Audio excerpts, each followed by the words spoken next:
Okay, the title is dramatic, but stick with me. I don't mean that these brands have, you know, like fallen off the face of the earth or are actually dead, R.I.P. Christopher Kane, but I just mean that it's been a bit quiet around them. These really aren't brands that we talk about a lot. In more recent years, we really just don't hear too much from them.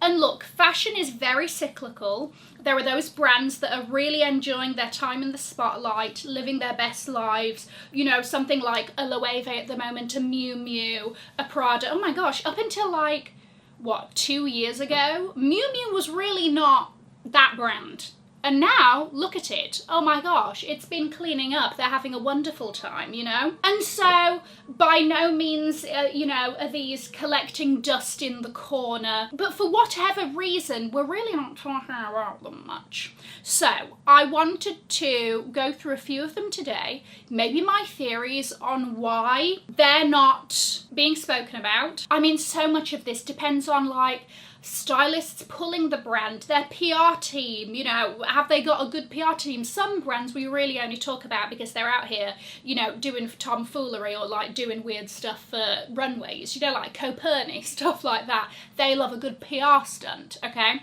And maybe these brands just aren't indulging in that.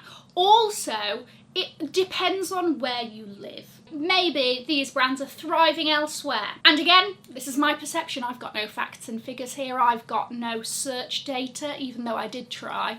But that Google Trends page was not making it easy. And obviously, social media. Who's in the good graces to be talked about and all of that. But I just thought that this would be an interesting topic to sort of discuss. With that being said, brand number one is Dsquared, Canadian brand led by twin brothers Dan and Dean. Dsquared has always been a little bit underrated. They've been overshadowed by very specific pieces from their brand that have become very popular.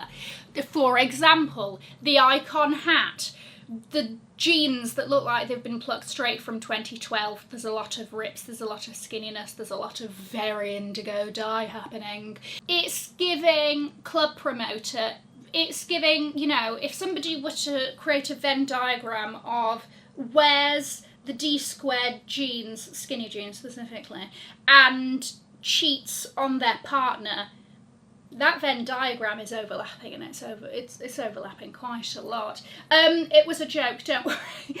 But I think because of those very specific items, it's overshadowed a lot of whatever else that the brand does. It can be very campy, it can be very costumey. A lot of celebrities used to walk in the Dsquared runways over the years. You know, like Rihanna was walking the runway and stuff like that. I think most recently they had Julia Fox. So that's a bit of a difference there. But, you know, like they dressed Madonna for her music video, Don't Tell Me, in the 2000s. She was in custom Dsquared. Their last runway was very Y2K. It was very, very what's happening now, but almost to the point that it was like slightly unwearable. I don't know. I can't really pinpoint as to why they've not been having a level of success that they once did. I don't have the answers to that one, to be honest with you guys. If you're new here, my name is Cassie and I'm a self-diagnosed luxury addict. I put out videos on Mondays, Wednesdays and Fridays, so if you like luxury fashion, then you're going to love it here. So head down there, subscribe, turn on the bell, become a member of our luxury addicted family. When are we going to rehab? Never. Moving on to Kenzo. Now, if you're a seasoned subscriber, then you may know that my mother and I were very big Kenzo girls. The tiger sweatshirt era, I was in it. Me and Kenzo were like this, I'm not going to lie to you. And that was because not only were they having a moment with the whole tiger motif, but also their ready-to-wear that ran alongside that was brilliant. It really was. It was very wearable.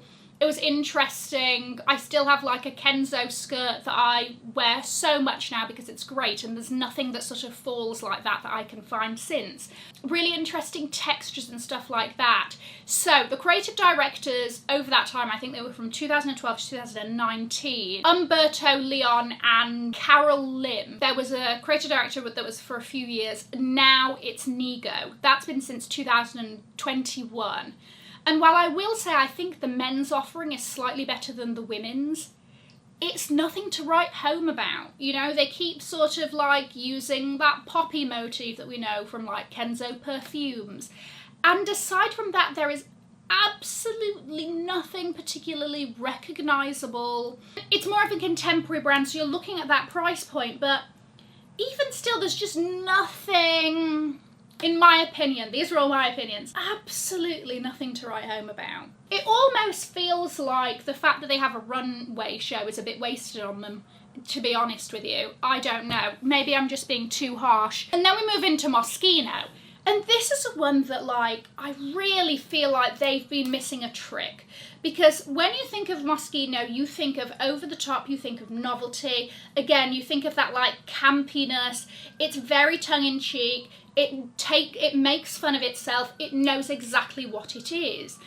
And I think that now, when the cartoonification of fashion is having a moment, the Barbie movie and Barbiecore has been such a thing, and yes, fair enough, Margot Robbie did wear a Moschino look as part of the press tour, but even still it was like, just that one. My gosh, they had an entire Barbie themed collection not that long ago. And I know that they're in a little bit of a state of flux because as far as I'm aware, I don't think that they've announced new creative director. Jeremy Scott has left as of this year, and he is obviously the brainchild of all of that novelty, cartoony, Nickelodeon Cartoon Networky vibes.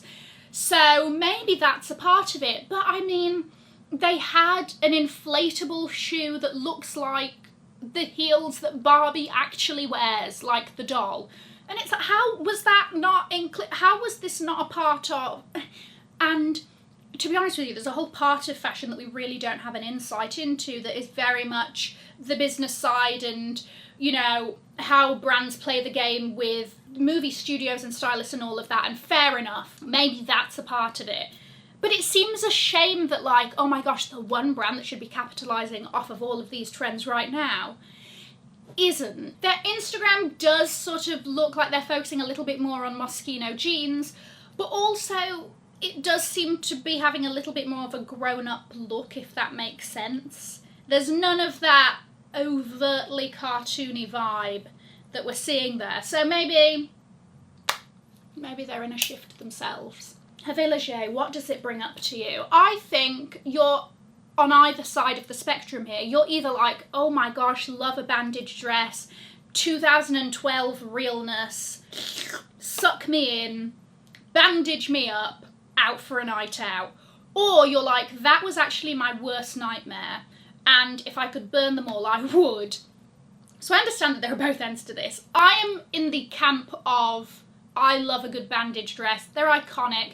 This brand literally created a specific type of dress that was worn by, and that was such a huge trend for a long time. Very recognisable, right? These were my go-to, like, clubbing outfits. I remember I got a couple on the outnet during uni, and my gosh, were they worn into the ground. If I have got pictures, I shall include them. Please excuse the very blonde hair, and the very pink lipstick. But I feel like maybe their issue is that they haven't necessarily evolved much. I know that they had a collaboration with Law Roach last year, but aside from the, like, announcement on WWD, I heard nothing about it. I feel like they have the ability to be the luxury go-to for a party dress. Like, do you have an evening, you know, soiree? Are you going to a wedding? That is the gap that they should be filling. That now, like, the likes of sort of, you know, a Pat Bow is doing very well within that arena, a Retrofet, not really of the same price range, but that kind of thing. I really think that they have the ability to be that for luxury, right? And I also think that something else that they could have done, so Victoria Beckham's brand has VB Body, which is almost like her, I don't want to use the word Skims, but maybe, it's sort of like a shapewear-esque essentials range. And the material used is this very sort of thick, elasticy, almost reminiscent of the Hervé Leger bandage dresses material. And I feel like they should have done something like this. in the world of skims and shapewear and all of that, I feel like a Vélégé could have really carved out an amazing spot for themselves. Okay, the next one, they're not dead. They're not dead. But they've sort of been shifted out and they are not as sort of highly regarded as they once were. Giuseppe Zanoti. Oh my gosh. The Cruel Summers. Oh, I would have done terrible things to get my hands on a pair of Cruel Summers back in the day. Stunning. Those leaves crawling up the front of the ankles. Are you kidding me? They were iconic. The like really, really hefty over the top sneakers that I have two of, they've not made the trip here. Let's be honest, they're very much of a time. But they were the shoe brand at one point.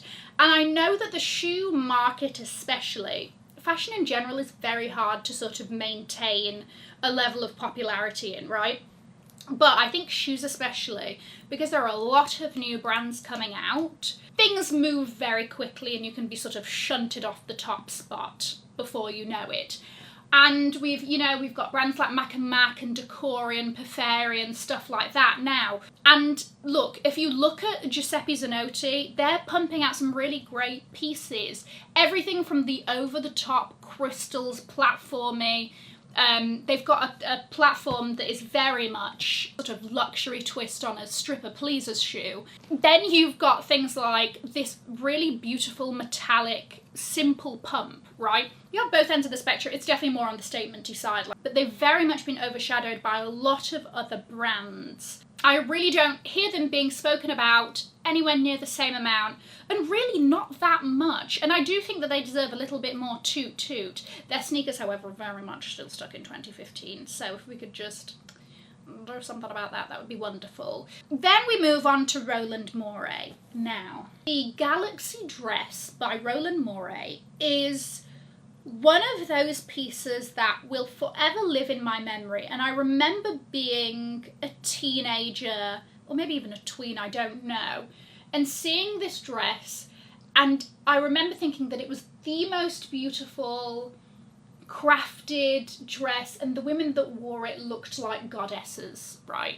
And I even think at the time a celebrity or somebody who'd worn this dress was like, it's better than surgery, like it, you know, it just makes everybody look amazing.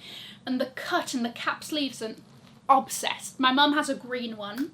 She lent it to me for my yearbook photo. I shall not be sharing the photo because let me tell you, 17, 18-year-old Cassie was like loving a push-up bra, and it's borderline inappropriate to show on YouTube, but just trust that she served what she needed to for the yearbook photos. Anyway. Now, Roland Mouret filed, or like went into administration in 2021 and was bought by the founder of Self Portrait on the condition that Roland Mouret would stay as creative director for the brand. And I like that, right? That doesn't happen too much within fashion. I'm a fan of this agreement. The pieces are very, and look, I'm coming at this from my style perspective, all right? So I'm going to be biased, as we all are. It's giving very business casual. Like, and I know that there is a place for that, obviously, but I just feel like you've got to give us a little bit of something else, you know? I don't know, it's just like, that Galaxy dress, why am I not seeing more of it? Why has it not been pumped out in every sodding colour? Why has it not been put on? Why has the PR team not put it in the hands of some stylist that's put it on this and resurrected it? Why have we not done that? I'm not saying that there shouldn't be a business casual aspect to the brand.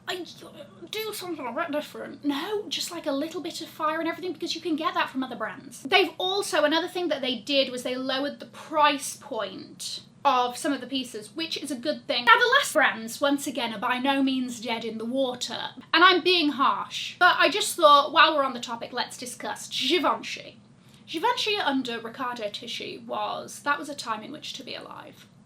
That was a glorious moment in fashion.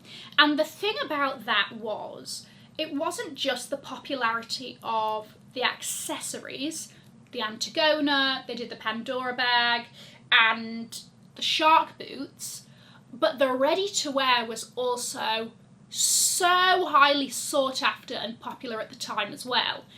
And I think that's a little bit hard to do. Now we've got Matthew Williams, and I'm not saying that he's doing a bad job because I think he's sort of growing into the role quite well. This last collection that he did, there were some really, really amazing pieces. But I think it's kind of obvious that the brand is being propped up by the bags, by the Antigona, by the new Voyou, that bag, stuff like this, the cutout. And I know that this is the situation of a lot of big brands. It's very much the accessories that drive it. I don't know, I think I just want a bit more from them. They brought the shark boot back, fan of that, but how many versions did we need? They were really like pumping that out for a while, and it was like, it's not just the shark boot, there's a sport version. That one was awful and unnecessary. There's one that's full of crystals. Obviously one I can get a little bit more behind. There's only so many versions of the shark boot that you can do and sort of lean on that nostalgia. I don't know, I think about Givenchy a lot. The last brand that I want to talk about is Mugler.